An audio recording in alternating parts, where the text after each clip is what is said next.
Hey guys, and welcome back to Beyond the Color. I am your host, Erika, and I am so excited to be back with you guys. I hope that you guys are enjoying your days. I hope you guys are staying safe, all that good stuff. So today on my channel, I am going to be releasing my part 3 of the interview that I did with Leron.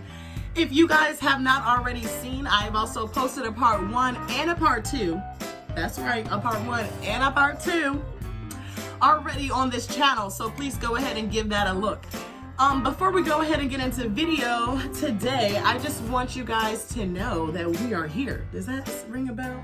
Yes, we are here. The performance. Yes. I'm so excited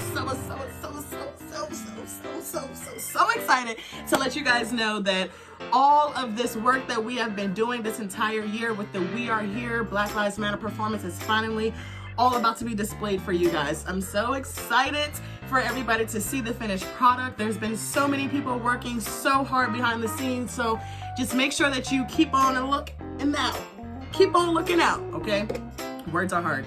Make sure that you keep looking out for that, notification, that post, all of that for when we post that We Are Here performance.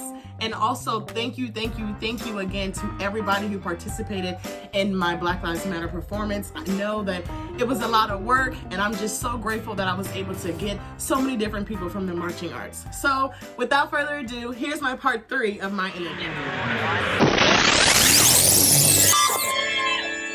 A little bit of everything, and the thing that we actually love is that, the HBCU style marching is really cross-cultural at this point. It's very popular in white communities and Latino communities as well. And you're seeing that as the enrollment increases at a lot of these schools, a lot of those kids are getting engaged and involved in it, And so what we have is kind of the same thing. We take kids that are from like rural Ohio that, we're like, hey, we do drum corps now, but we're still going to go to this event. We're still going to go to this event in Louisville. We're still going to see Central State and Lincoln. We're going to do our thing. They're going to do their thing.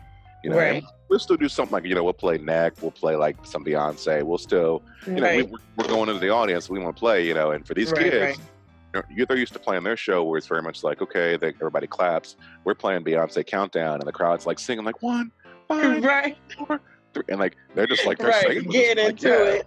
Like, that's Beyonce they playing? Yeah, and they were singing, or like neck when we get to the vocal part, people were standing up clapping, and like the kids were like, juxtapose that with 3 months later, we're coming in the tunnel at the Georgia Dome in Atlanta, coming at DCI Southeastern Championships. So these kids started in April, had an opportunity to play an HBCU audience, their premiere for the season, and are doing the mid part of the season at DCI Southeastern Championship. Nobody else is going to get that. Nobody else is going to do that. And for us, our call on Wednesday, this young man, he said, I wanted to march DCI, and I got to do some of that with the Saints at the time. We were doing sound sport. But he actually said it changed the course of his life. He actually decided to go to OU, Ohio University, and they do a very fun show style. So he went and did that, and he plays bass drum, and he's happy as a clam. And just stuff like that. We've had a lot of things like that. We've had people that that now have an amazing appreciation of both styles. And he can play tenors, he can play bass drum, he can do anything. If he gets the bass drum, he can rock back and forth. He knows exactly push his drum up. He can do it all.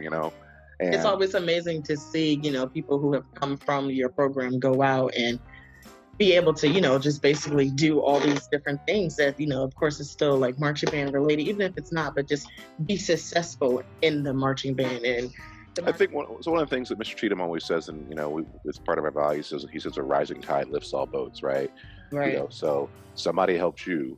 So it's your responsibility to just take a minute, even if it's just throwing some money their way, So we've had so many examples of that. We had one kid, comes from a pretty good school district, but he was a woodwind player, and he showed up to rehearsal one day, and he's like, well, my friend was here, and he marched last year, he said I should come, but I don't know how to play brass instrument. And I'm like, we got you. So we legit, we partnered him with a young lady from the DCA World Champions, Reading Buccaneers, and she literally was his one-on-one coach for the next 2 rehearsals. And this dude at the end of the season was playing lead baritone. Oh, wow. Then left us, finished 1 year with us, then got an opportunity to march 2 years in DCI open class, and aged out in cadets. Okay. That's amazing. And he's like, he's point blank, he's kind of like, I wouldn't have got here if it wasn't for you guys. I watched the videos, but who's going to teach me how to play baritone? I'm a bassoonist. Right. And you guys took time out. You gave me someone that would just dedicated to my success. Like, right. And he helped me get to where I am now. Yeah.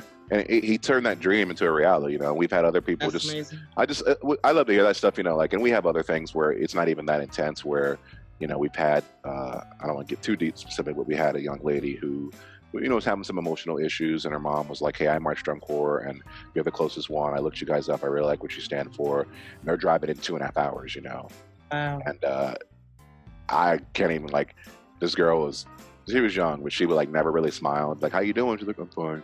Like, how you feeling today? She's like, okay. And I watched her transition from, like, being quiet and kind of reserved and not really talking to anybody to the end of the season. And I look at the picture, and I'm going to cry if I talk about it too much, but, like, I look at that picture from the end of the year, and she has this giant smile on her face. Oh. It's like, it's real. Because, like, and I just think about it, I'm like, yes.